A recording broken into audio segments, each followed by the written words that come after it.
자, 안녕하세요. 인류의 정신 문명에 있어서 어떻게 보면 큰 획을 긋고 그다음에 아주 심도 있는 사건들 그런 내용들이 가득한 붓다로드에 오신 것을 환영합니다. 지금부터 사실 붓다로드에 어떻게 보면 황금기라고 할 수 있는 그러니까는 부처님에 관련된 부분 다음으로는 중국 불교에서 가장 꽃에 해당하는 게 이 현장 스님부터 나중에 해능 스님 때까지가 중국 불교의 최대 황금기입니다. 그래서 오늘 이 얘기를 들으시는 분들은 참 전생의 성금복덕이 참 많으신 분들이에요. 그래서 중국 불교를 이해하려면 제가 늘상 말씀드리는 분들이 있어요. 그러니까는 한 네 분만 이해하면 된다. 그게 현장 스님. 현장 스님, 그 다음에 지난번에 얘기를 했었던 분이에요. 천태지자대사라고 하는 수나라 때 활동하셨던 분. 그러니까 현장 스님은 머리가 좋고 어떤 체계를 나중에 당나라라고 하는 세계 제국에서 불교적 위상의 체계를 정립하신 분, 우리나라식으로 말하면 자장률사 같은 분이라고 보시면 되고, 자장률사가 신라에서 신라 불교의 터전을 딱 확립하니까 그 다음 세대로 어떤 분들이 나오시는 거냐면 이제 원효나 의상 스님 같은 분들이 나오시는 거예요.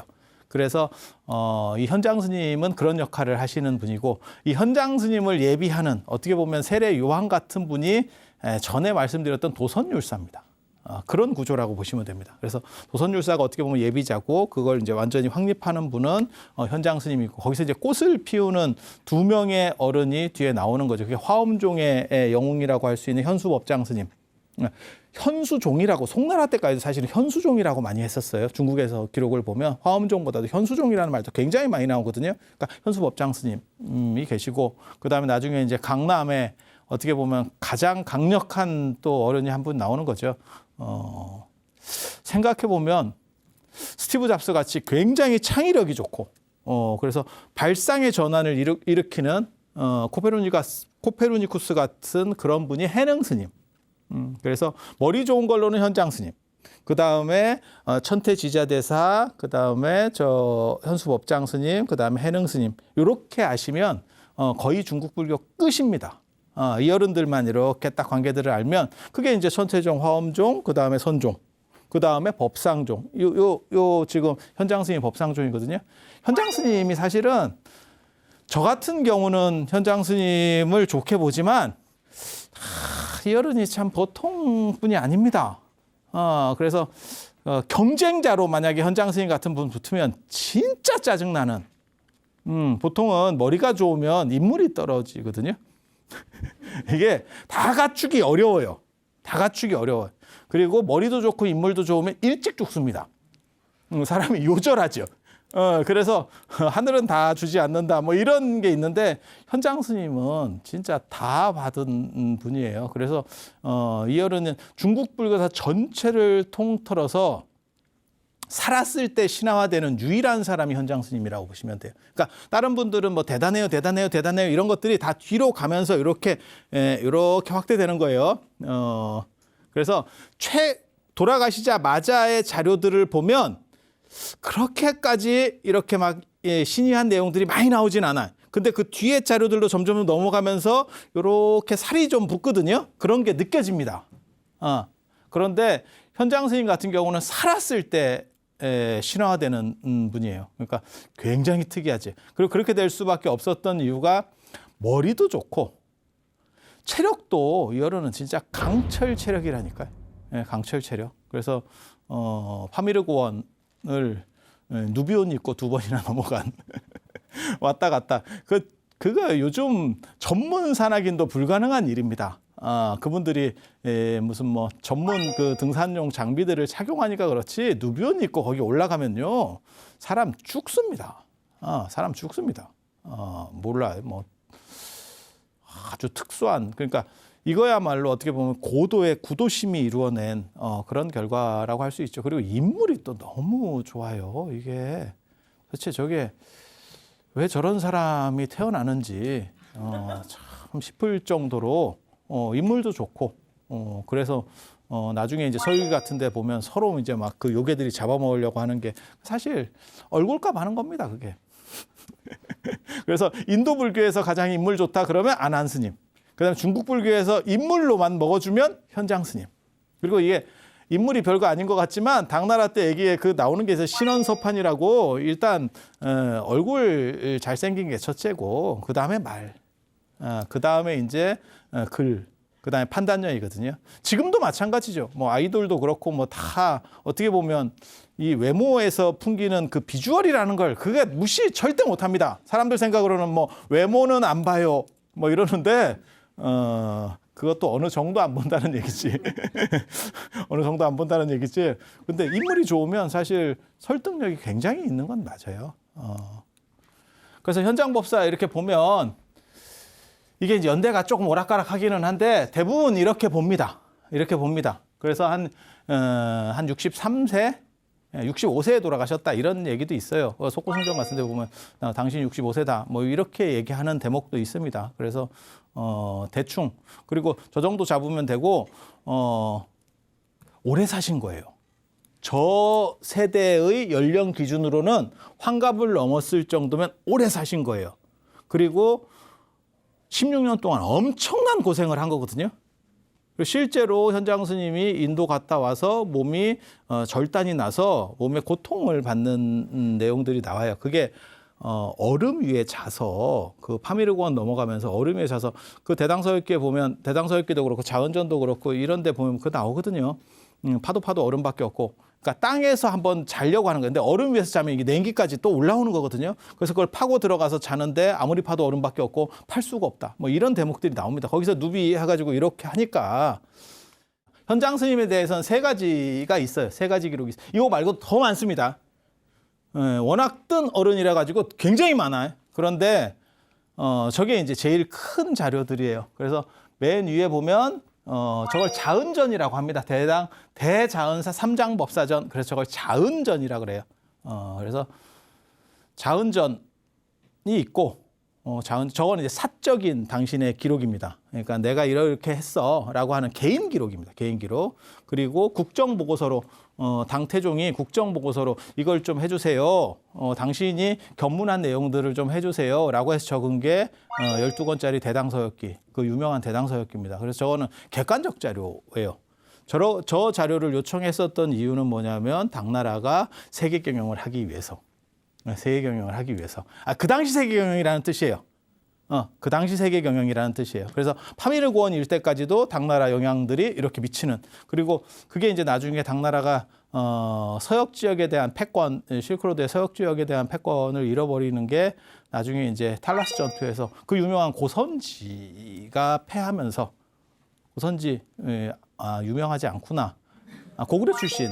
네, 나중에 고구려가 무너지고 당나라에 이제 귀화해가지고 이제 고구려가 없었으니까. 그래서 거기 당나라에서 아주 유명한 대장군이 됩니다. 그런데 거기서 이제 탈라스 전투에서 너무 힘든 상황에서 패하는 바람에 이제 종이 제지 기술이 넘어가고 뭐 이런 이제 문명이 서쪽으로 흘러가기 시작하는 어떻게 보면 동아시아 중심의 패권이 사부작사부작 넘어가는.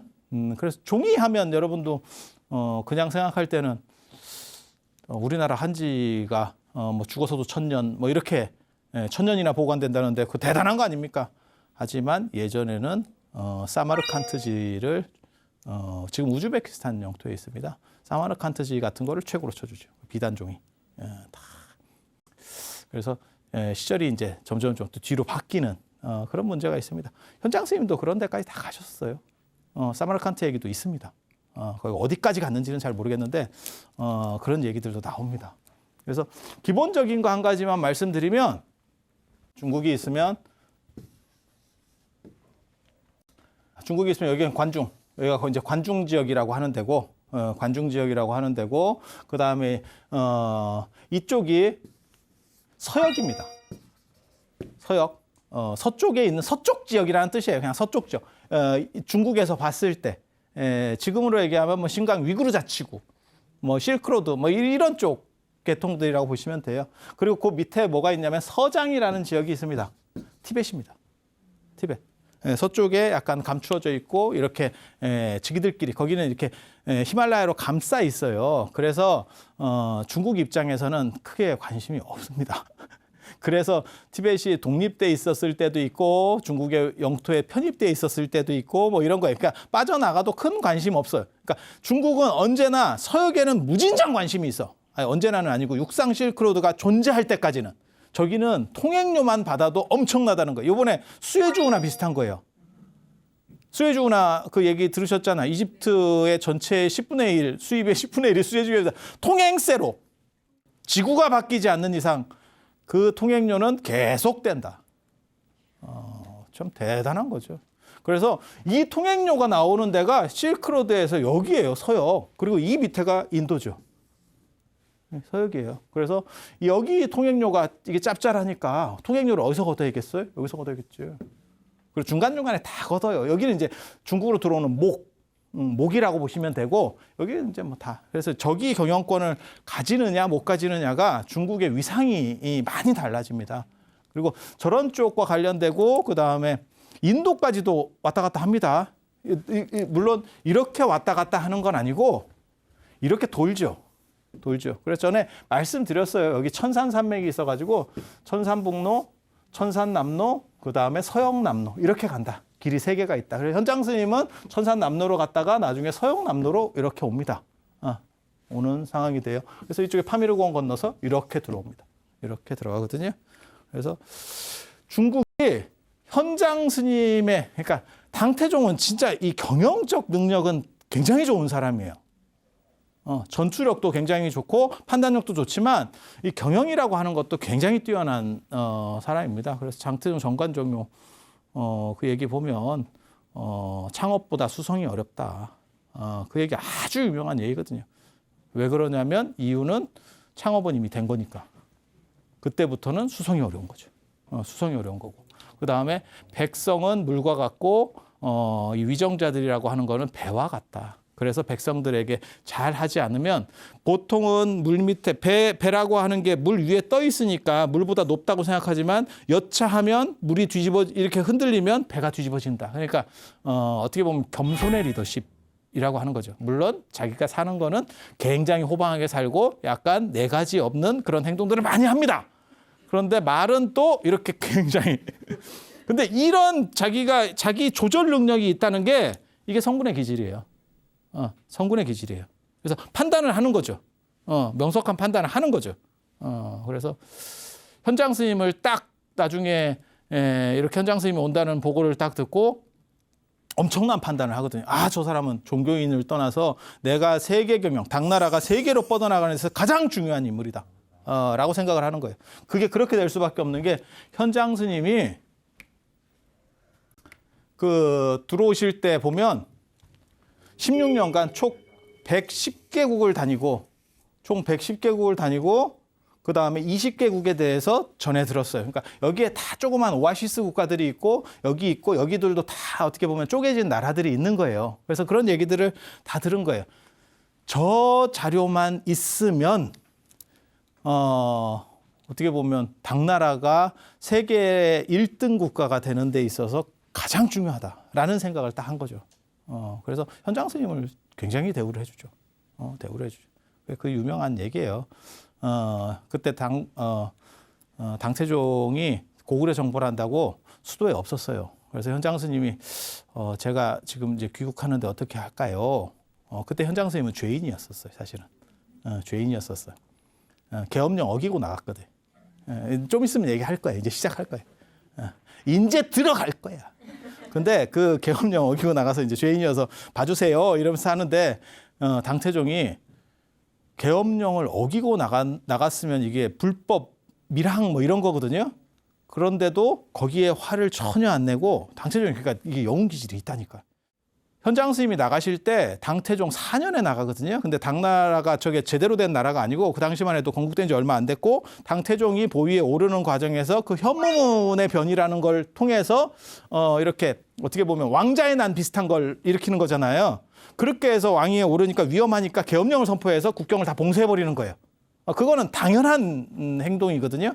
근데 현장 스님은 너무너무 궁금했던 거지. 공부를 해야겠는데 이거 도대체 방법이 없어. 그래서 그 계엄령을 어긴다는 걸 알고 빠져나가는 거예요. 그리고 들어올 때는 그때 제가 계엄령을 어겼습니다. 이렇게 이제 딱 했는데 당태종은 고구려를 정벌하러 군사를 끌고 나가는 상황에서 그 보고를 받았는데 보고를 받았는데도 그때 딱 판단을 쓰는 거죠. 그걸 딱 듣는 순간에 이거는 죄를 물어서 될 일이 아니고 이 사람을 내가 끌어들여야만 당나라가 이렇게 커지겠구나, 판도가 커지겠구나 라는 생각을 하는 거죠. 그러니까 대단한 영웅이죠. 왜냐하면 전쟁을 지금 군사 이런 거를 끌고 나가는 상황에서 그게 얼마나 머리가 복잡하겠어요. 그런 상황에서도 이런 보고를 딱 받았을 때 그걸 화내는 게 아니고 이게 필요한 사람인가? 나에게 필요한 사람인가? 그다음에 제국에 도움이 되는 사람인가를 먼저 판단한다는 게 대단하지 않아요? 아니면 말고. 그렇게 힘주어 얘기를 했건만 시리한 표정을 짓고 있네. 뭐 사람이 그럴 수도 있지. 뭐 이런 표정을 짓고 있네. 그래서 이쪽 경영권이라고 하는 거는 굉장히 중요한 거예요. 이쪽 경영권이라고 하는 건 아무튼 굉장히 여기는 지금하고 틀려요. 지금은 이런 게 이제 뭐 땅이 크고 이런 것들이 재화 가치를 가지는 시절이지만, 그러니까 우리 그런 거 있잖아요. 제가 정확하게 기억하는지 모르겠는데 그 알래스카가 원래 러시아 땅이잖아요. 근데 그거 팔 때 보면 그게 500만 불인가? 뭐 750만 불인가? 제가 정확하게 기억은 안 나는데 그거 주고 샀거든. 그걸 주고 샀는데 미국에 그걸 러시아에서 팔 때 사락하니까 미국이 비싸다겠다고. 미국한테만 얘기한 게 아니에요. 유럽에 거의 큰 나라들은 전부 그걸 얘기를 했어. 이거 좀 살래? 그랬더니 전부 받고 맞았다는 거예요. 그리고 미국이 그걸 샀을 때 그 대통령이 굉장한 비난을 받았습니다. 쓸데없는 대형 냉장고를 사고 있다. 라고. 근데 그게 미국이 한 선택 중에서 서부 개발만큼이나 대단한 최고의 500만 불, 750만 불 해도 제가 정확하게 기억은 안 나는데 둘 중에 하나일 거예요. 근데 그게 서울 몇 평 사겠다. 서울 몇 평. 서울 몇 평 값으로 알래스카가 얼마나 큰지 아세요? 그게 우리나라 급이 아니에요. 이렇게 덮어보면 거의 한 인도의 한 60, 70% 정도 될 거예요. 크기가. 유럽도 서유럽보다 클 겁니다. 그 정도 떡대예요. 거기에 자원들 이런 거 개발한다고 생각하면 뭐 엄청난 거죠. 그렇게 죽는 거죠. 죽는 거. 그래서 티벳 같은 경우도 지금은 저런 데를 이제 다 좋다라고 생각하지만 사실은 불과 몇백 년 전만 하더라도 러시아가 저렇게 동쪽으로 땅을 계속 넓힐 수 있었던 게 러시아가 조그만 나라입니다. 역사적으로 보면 동유럽 쪽에 원래는 조그만 나라예요. 근데 어느 날 얘네가 동쪽으로 쫙 넓히면서 이제 엄청난 떡대로 커지는데 중국이나 이런 나라들이 다 아무도 신경을 안 썼죠. 왜? 유럽의 열강들도 아무도 신경 안 쓸 거예요. 왜? 그거 넓혀서 뭐하노? 아니 딱 그 생각이었던 거예요. 최근까지도 그런 생각을 했었다니까요. 불과 한 100여 년 전까지만 해도 그 생각이 있었어요. 그게 사우디아라비아에서 기름 나오는 걸 몰라가지고 영국이나 프랑스가 손을 못 댔다는 거잖아요. 사우디아라비아 그 사막인데 야 지금 무슨 뭐 공사판에 모래 필요하냐? 그런 거 유지하는데 돈이 더 들어. 그런 거 이런 거 관리하는 데 있어서. 그러니까 걔네가 아무 신경을 안 쓴 거잖아요. 그래서 사우디가 지금같이 될 수 있었던 이유가 뭐냐면 유전이 늦게 개발돼서요. 유전이 일찍 개발됐으면 사우디 골로 갔습니다. 영국과 프랑스가 어떤 나라들인데 그 이권에 약간 그 제국주의 시대의 얘기를 하는 거예요. 그게 막 눈이 멀어 있거든. 그런데 그래서 지금 티벳이라고 하는 데는 굉장한 자원이라든지 안 그러면 국가와 관련돼서 중요한 위치를 차지할 수 있었지만 예전에는 사실 저기는 인구 밀도도 낮고 척박하고 뭐 이렇게 개간해서 뭘 먹기도 어렵고 그러니까 세금보다 어떻게 잘못하면 통치 비용이 더 들어요. 관리 비용이. 예, 그래서 티벳에 대해서는 별로 신경을 안 썼고 여기는 사막이라도 진짜 열심히 관리하려고 하죠. 그리고 여기 패권을 놓치면 서역 패권을 놓치면 중국이 좀 기웁니다. 언제나 역사적으로 그랬어요. 예, 역사적으로 그랬어요. 그래서 서역 쪽으로 가서 이제 뭐 페르시아라든지 위쪽에 가면 또 유목민들이 있거든요. 유목민들. 그래서 저런 나라들하고 이렇게 교류하는. 그래서 거기를 딱 잡아버리면 뭐 서유럽이나 이런 쪽은 모르니까 그 당시에 로마나 이런 쪽하고도 뭐 부딪힐 일이 없거든요. 그러니까 이 동네에서는 딱 봐도 저쪽까지 딱 먹어버리면 경기 끝나는 거죠. 그리고 거기서 키를 쥐고 있었던 게 현장스입니다. 저거 사신 보낸다고 해결될 것 같아요? 사신이 가도 저렇게 못해요. 사신이 가도 저렇게 못해. 그래서 그게 대당서였기. 그래서 요거는 사적인 전기고 당신의 어떻게 보면 사적인 기록이고 이거는 공적인 기록이에요. 이 병기라는 분도 되게 재밌어요. 이 병기 이제 저렇게 대단한 뜬 분들은 우리 같은 사람들이 이제 안 떴으니까 혼자서 다 적고 있지만 글을 쓸 때 책을 써도 내가 혼자 쓰고 논문을 써도 내가 옆에서 도와주는 놈은 없고 도와달라는 놈만 있어. 우리는 이렇게 얘기하고 저녁에 치고 있지. 이렇게 내가 쳐야지. 내가 안 하면 누가 하겠어. 뭐 이러면서 안구 건조증은 안 걸리더라고요. 눈물이 나. 치고 있으면 눈물이 나. 아니 슬퍼서 눈물이 나는 게 아니고 작은 거 자꾸 보면서 쳐봐. 눈물이 나. 그래서 저런 분들이 편집을 해주는 거거든요. 예, 저 언종이라고 하는 분도 그렇고 저 변기라고 하는 분도 그렇고 근데 변기는 내가 보기엔 이름을 잘못 지어가지고 저 또 변기가 뭐예요? 변기가 왜 그런 식으로 지어? 그러니까 사건 나서 저 양반 죽는단 말이에요. 그래서 현장 스님이 너무 떠가지고 황궁에 이렇게 왔다 갔다 하니까 저거 이제 당신 말 듣고 12권짜리 책을 만들려고 하면 생각을 한번 해봐요. 그거를 한두 번 계속 인터뷰를 해서 되는 게 아니잖아요. 옆에서 계속 듣고 같이 이렇게 하다 보니까 황궁에 왔다 갔다 하고 왔다 갔다 하다 보니까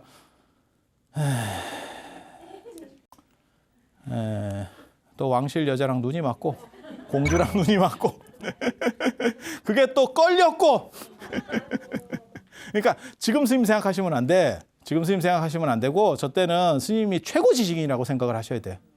그러다가 저런 이야기들 듣고 뭐 이렇게 하다 보면 또 이제 뭐 그렇게 되는 거죠, 인생이. 인생이 사형당했어요.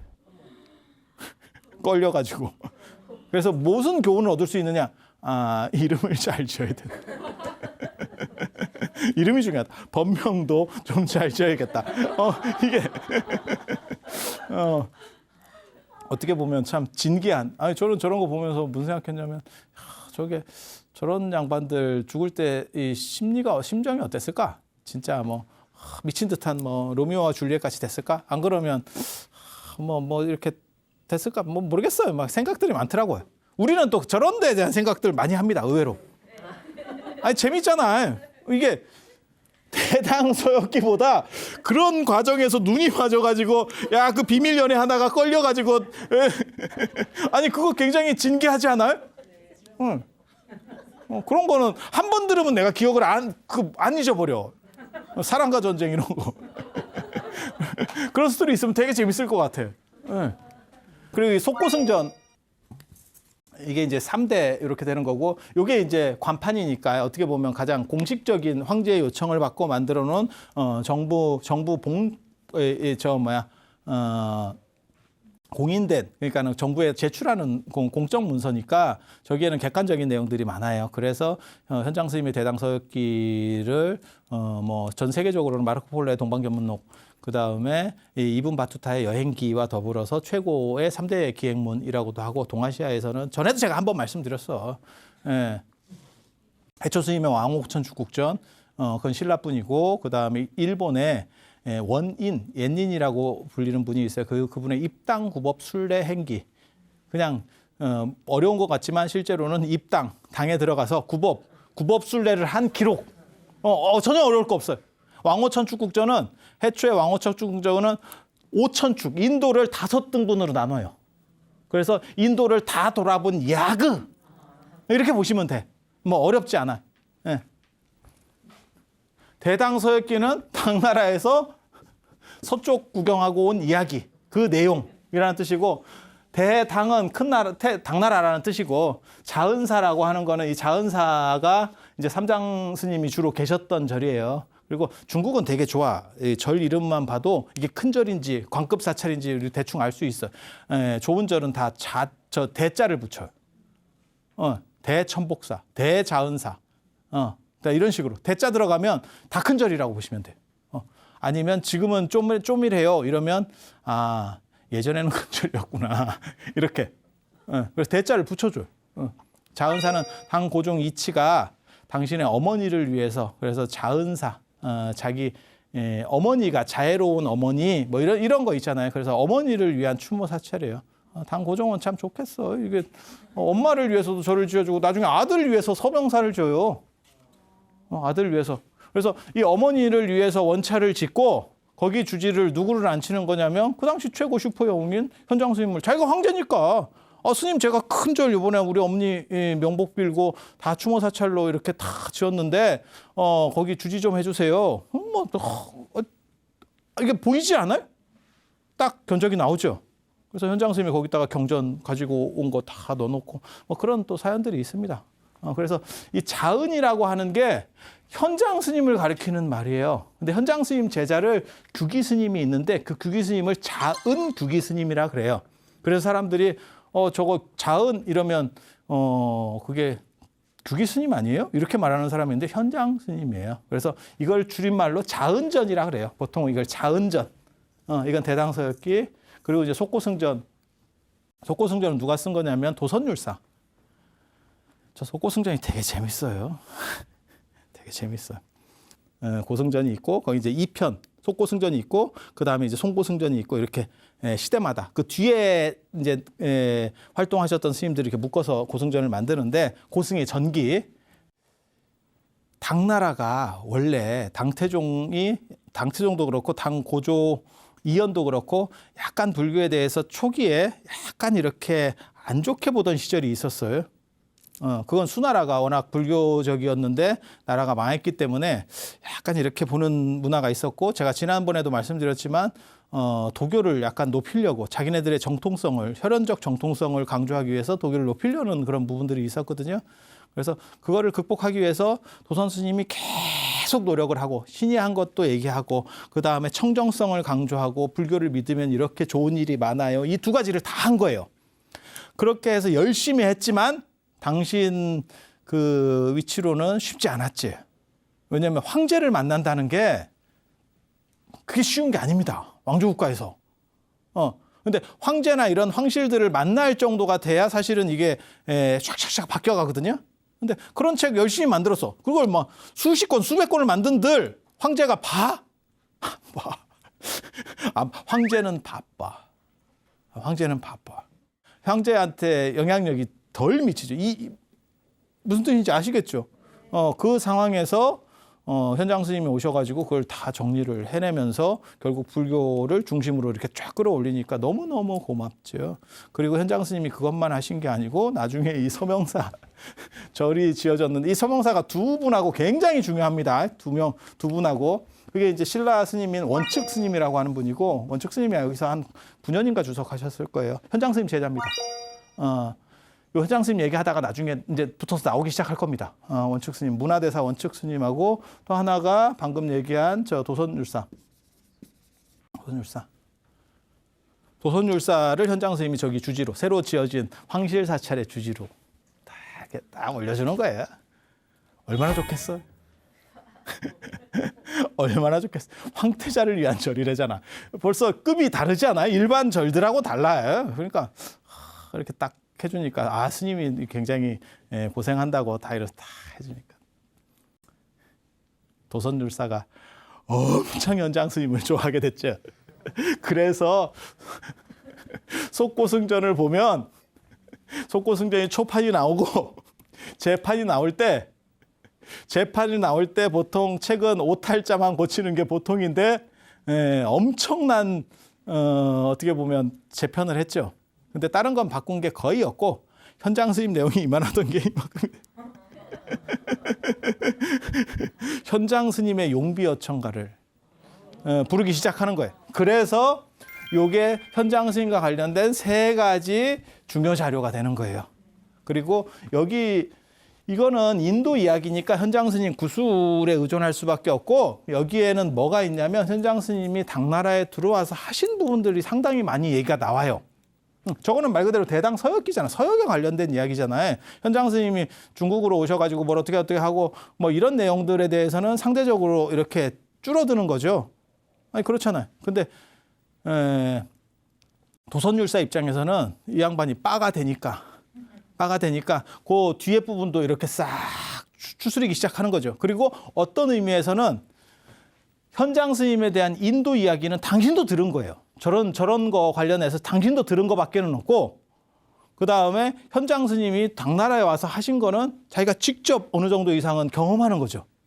이해가 되시죠? 그렇게 저게 이제 3대 자료가 되는 거예요. 현장의 3대 자료로서의 위치를 가지는 거고, 또 이게 도선율사가 저기서 의상대사, 나 이런 얘기를 다 해줘야 되는지 나도 잘 모르겠어. 이제 의상대사를 같이 만난 데가 저는 저 서명사라고 생각을 하는 사람이거든요. 의상대사하고 이제 이렇게 갖고 천공받고 뭐 이런 얘기가 있는데, 그게 이제 나중에 의상대사 때 얘기를 해야 된다고. 이게 참 지금부터 제 머리가 너무너무 아파요. 사실 저도 어떻게 해야 될지를 모르겠어요. 왜? 도선율사가 의상대사만 만난 분이 아니고 우리나라 자장율사도 만난 분이에요. 다 같은 시대예요. 그러니까 유학 간 분들이 다 시대가 겹쳐. 그래서 이분 얘기를 하다 보면 이분 얘기도 해야 돼. 근데 이분 얘기를 여기서 해버리면 나중에 우리나라에 가면 할 얘기가 없어. 할 얘기가 없어. 무슨 뜻인지 아시겠죠? 당나라가 저렇게 막 융성해지니까 다 이제 또 이제 당으로 들어가서 유학하고 뭐 이런 흐름들이 생기기 시작하는 거예요. 그래서 의상대사를 만난 자리는 저 서명사라고, 저는 지금은 흥교사입니다.